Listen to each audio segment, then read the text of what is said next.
Free बीज का मुद्दा बहुत इस वक्त गर्म है और इस वक्त चर्चा में भी बहुत है। अब सुप्रीम कोर्ट भी इस पूरे मामले पर इंटरवीन कर चुका है। इस तरह की राजनीति से किसको नफा और किसको नुकसान? देखिए, मुफ्त का योजनाएं कहीं ज़रूरी हैं और कहीं पर इसका दुरुपयोग भी है। भारत जैसे एक विशाल देश में जब आज़ादी मिली थी तो गरीबी थी, खाने के लाले थे और अन्न कम पैदा होता था। लेकिन आज अगर 75 साल बाद भी वही स्थिति है तो हमने 75 साल में बदला क्या? 75 साल के बाद इस देश में गरीबी पर अगर चर्चा होती है तो बड़ा आश्चर्य है, क्योंकि हम विकासशील, विकसित और मजबूत अर्थव्यवस्था वाले देश के रूप में अपने आप को बोलते और बताते हैं।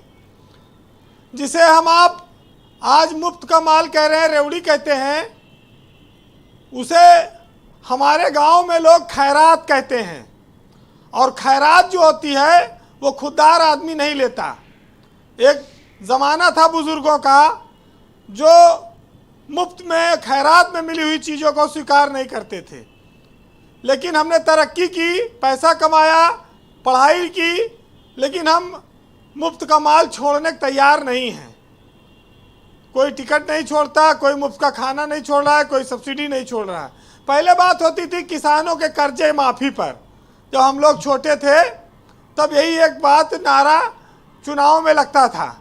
लेकिन अब तो फ्री का राशन, फ्री की दवाई, फ्री का भोजन, सिलेंडर, तमाम सारी योजनाएं हैं, चल रही हैं। फ्री की बिजली, फ्री की बस, गैस, तमाम सारी। आज उसका लाभ अपात्र लोग भी ले रहे हैं और सरकारी तंत्र में बैठे अफसर भी भ्रष्टाचार से। भारत देश में तो योजनाएं तो बहुत अच्छी लागू हुई, लेकिन जब भ्रष्टाचार की भेंट चढ़ गई तो फायदा उसमें दो ही लोगों का हुआ, अपात्रों का और सरकारी अफसरों का।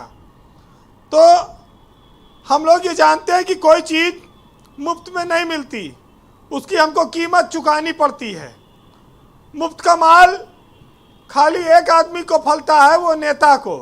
बाकी तो जनता खाली कमाए और टैक्स दे, चाहे व्यापारी है, नौकरी पेशा है, उद्योगपति है, ये सब अपना सरकार को टैक्स देते रहें और सरकार फ्री का बांटती रहे। ये भौतिकवाद का बाजार है। जब मुफ्त के माल से वोट मिलने लगा इस देश में तो राजनीतिक दलों ने इसको अपना हथियार बना लिया। चुनाव में गांव में जाते हैं, पूछत अम्मा राशन मिलत बा कि नहीं मिलत बा? अम्मा पेंशन मिला रहा, अब की वोट यहीं पर दिहो।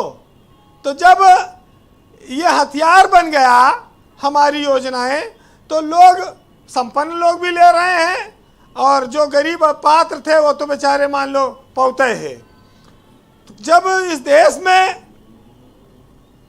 जमीर सस्ता हो गया आदमी का, तो इंसान की कीमत क्या रह जाएगी? आप देखिए कि हर घर तिरंगा अभियान चल रहा है आज हमारे देश में। एक हर घर रोजगार अभियान चला दो, ये सब समस्या खत्म हो जाए। काहे के लिए मुफ्त के चीज़ों पर लोग निर्भर रहे हैं।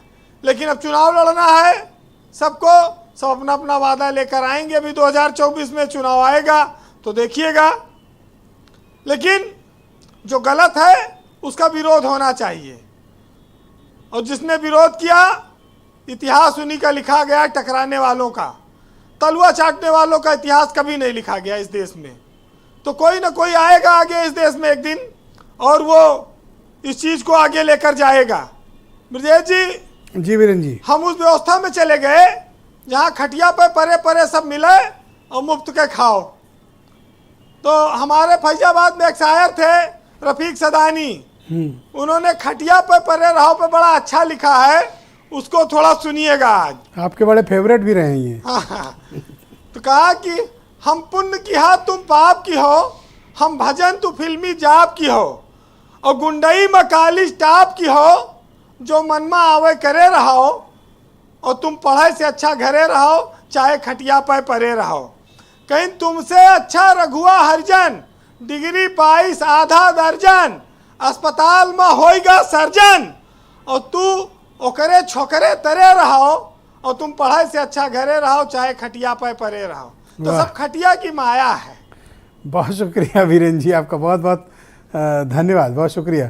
संजीव मिश्रा।